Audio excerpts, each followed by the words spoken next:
एक तरफ पाकिस्तान में प्रोटेस्ट चल रहा है तो दूसरी ओर हिंदुस्तान में परवेज मुशर्रफ का नाम ट्रेंड हो रहा है।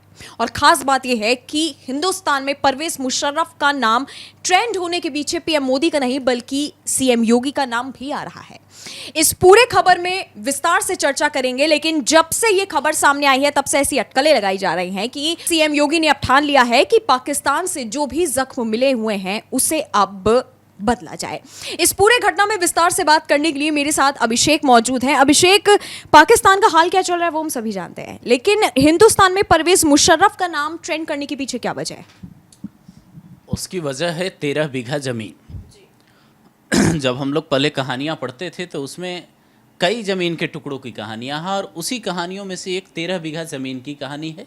ये जो परवेज मुशर्रफ पूर्व राष्ट्रपति हैं पाकिस्तान के, इनका बागपत के केताना गांव में 13 बीघा ज़मीन था।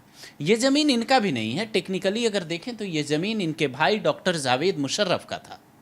इनके पिता और माँ 1943 में जब दिल्ली आकर बस गए थे, उसके बाद 47 में बंटवारे के बाद जब ये लोग पाकिस्तान चले गए तो उसके बाद ये 13 बीघा ज़मीन हिंदुस्तान में रह गई और इस ज़मीन की कीमत करीब 1,38,16,000 रुपये लगाई गई। इन सब के बाद जो एक सवाल अभिषेक खड़ा होता है वो ये कि जो जमीन बेची जा रही है उसका पैसा प्रधानमंत्री नरेंद्र मोदी क्यों लेंगे? सीधे तौर पे प्रधानमंत्री नरेंद्र मोदी नहीं लेंगे, मतलब केंद्र सरकार लेगी। अब सवाल यह है कि ज़मीन तो यूपी में था, केताना गांव में, तो कोताना गांव जो भी है बागपत का, तो उस गांव की ज़मीन जब बेची गई 1,38,16,000 में, तो उसका पैसा जो शत्रु संपत्ति होती है, जो 15 साल पहले इसको शत्रु संपत्ति घोषित किया गया। दर्शकों के लिए ये जानना जरूरी है कि जो भी दुश्मन मुल्क हैं जिसको भी सरकार शत्रु संपत्ति घोषित करती है उसके बेनामी का जो प्रोसेस है वो सरकार करती है। तो ये जो पैसा है ये संपत्ति अभिरक्षक विभाग में जाएगा।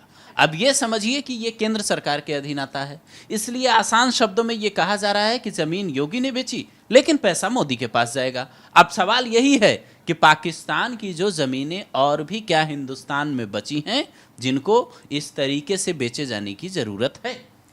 ये जितना भी प्रोसेस हुआ है अभिषेक, क्या ये सब कुछ पहले से प्लान था या क्या चर्चा हो रही थी इन सबको लेकर के? नहीं, मैं जैसे बता रहा हूँ नंदिनी कि 15 साल पहले इसको शत्रु संपत्ति घोषित किया। हाँ, एक बात और है जानने वाली कि पाकिस्तान के नेता जो परवेज मुशर्रफ पूर्व राष्ट्रपति रहे, उनकी ज़मीन खरीदी किसने? वो खरीदी है 3 लोगों ने मिलकर। एक का नाम तो पंकज कुमार पता चला है मुझे, अब तक जो जानकारी आई है, और बड़ी बात यह है कि इनको पूरा पैसा अभी नहीं देना पड़ा। नियम ये कहता है इस तरह के मामलों में कि 25% पैसा ये अभी देंगे और बाकी अगले 3 महीने में देंगे। लेकिन ये कहानी क्यों सुननी थी, हर किसी को जानने के लिए क्यों ज़रूरी है, ये ऐसे समझिए आप कि दुश्मन मुल्क की संपत्ति आपके हिंदुस्तान में थी, दुश्मन मुल्क के उन नेताओं की जो हिंदुस्तान को बड़े जख्म दे रहे थे, उनकी नीलामी करके एक तरीके से समझिए कि हिंदुस्तान के उन जख्मों पे मरहम लगा है। लोग ये सोच रहे हैं कि परवेज मुशर्रफ की जो ज़मीन सालों से ऐसे ही पड़ी थी, 15 साल पहले आप शत्रु संपत्ति में शामिल करते हैं, कोई किसी ने क्यों नहीं नीलामी करवाई, ये सवाल भी अब उठ रहे हैं। जी, और जब से ये खबर सामने आई है, हालांकि इस पर काफ़ी ज़्यादा चर्चा है और लोगों की अलग अलग तरह की प्रतिक्रिया आ रही है, और जैसा कि मैंने शुरुआत में कहा कि ऐसा माना जा रहा है कि अब पाकिस्तान ने जो भी जख्म हिंदुस्तान को दिए थे, अब सीएम योगी का बदला लेने का समय आ गया है कि एक तरीके से सीएम योगी उन जख्मों पर अब मरहम लगाने वाले हैं। खैर, आपका इस वीडियो के बारे में क्या राय है, आप हमें नीचे कमेंट सेक्शन में कमेंट करके बता सकते हैं।